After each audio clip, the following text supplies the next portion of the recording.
Hello and welcome back to HardReset.Info. In this video, I will show you how to fix your screen turning off quickly on Android 2025. Let's begin.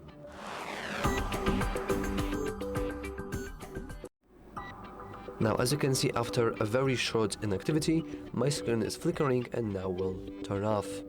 In order to extend the amount of time my screen can be turned on without, disabling itself, we want to go to the settings. In the settings, you want to scroll down and head into display and touch. Now, if we see here, we have screen timeout. As you can see, this will simply turn off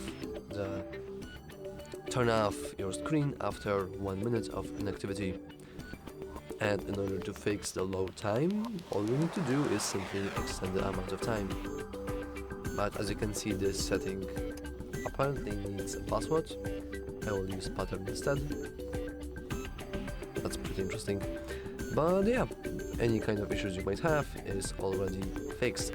You can also check if you have enabled adaptive timeout or screen attention, since these two settings can also change its behavior, but generally speaking, that's all you want to do. And yeah, that's all for this video. If you found it useful, remember to like and subscribe. Thanks for watching.